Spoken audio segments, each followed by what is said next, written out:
Welcome to another tutorial with Bee. I am so excited that you're here today because we are going to talk about sales psychology in social media. What the heck is that actually, right? So sales psychology is how you influence your buyer's purchase decision. So instead of like manipulating them or telling them only they should be buying something, you're actually pointing them in the right direction by just giving them little nuggets along the way. And today I'm going to tell you which nuggets they are and how you can do that. So let's talk about the first one, which is customer profiling.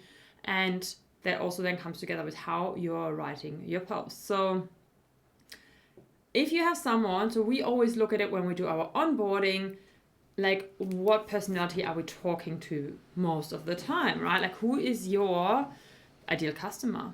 Are they someone who is very short-winded, very dominant? You probably don't want to have a very long caption. Like you just want to have it short and sharp, so I understand.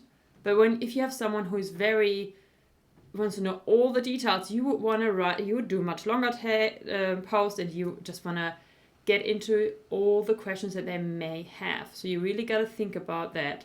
So that's number one. Number two is problem awareness. Start with their pain point. Don't tell them this product is the best product on the planet, blah, blah, blah, blah. No, you actually start with them. It's all about them, and you emphasize with the problem that they're actually facing, and from there, then you actually start the post and you go into it. So it's a mistake that a lot of people do, that they literally go straight away into selling a product, but not looking at it from the customer perspective. What do they actually want to get out of reading this post? What is important to them? Because their problem needs to be solved. Can you solve it? And you probably can, but they need to know that, right?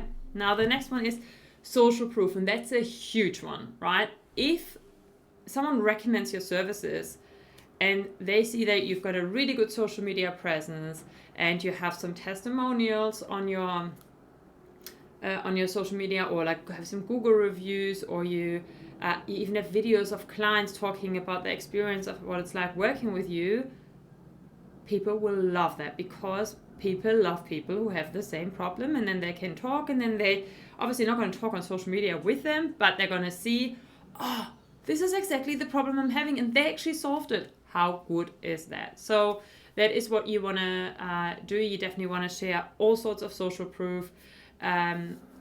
So that is, it's just one of the, for me actually, I think nearly the most important one, because you can tell them as many times how amazing you are, but if someone else tells them how amazing you are, it values or weighs so much more. I cannot say this word properly. Reciprocity. Oh, actually, I've done really well this time.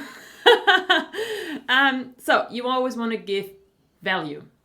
I want to make sure that if you give your post, you give maybe like a lead magnet, you give them a freebie that they can use. Like, for example, if you're an accountant and you give them like a free budget template or a free cash flow forecast template, they will be like, wow, this has been really, really helpful. And it will, whenever they use it, they will remember, oh, they gave it to me, and that's really good. And if I ever need a new accountant, I will go and see them.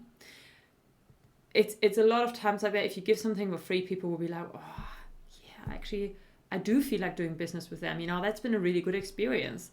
So, and that brings me now to the last point, which is familiarity. Familiarity is also a difficult word. Make sure that your social media, your website, your newsletter is all aligning wherever you go, that your pitch when you go outside, networking, is the same. Wording, that your tone of voice is the same, that the visuals that you're using are aligning with the entire picture, and that will build familiarity and trust at the same time. So to run you through quickly again, so number one is customer profiling and writing the captions to their liking. Next one is problem awareness, making sure that you are talking about their pain points and you find the solution. You obviously come with a solution. Next one is social proof, and that is sharing testimonials, case studies, all that sort of things that are building trust and where other people are talking about what you've done for a great job for them. Reciprocity.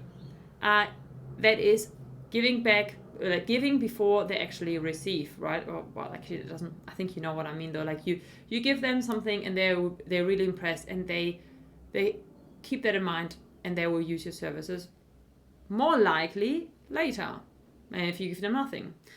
And the last one is number 5, familiarity, and that is making sure that everything across the line, that your entire branding is in one piece and is aligning with everything else. Well, I hope you enjoyed today's session. If you have any questions, I'm always here. Thank you.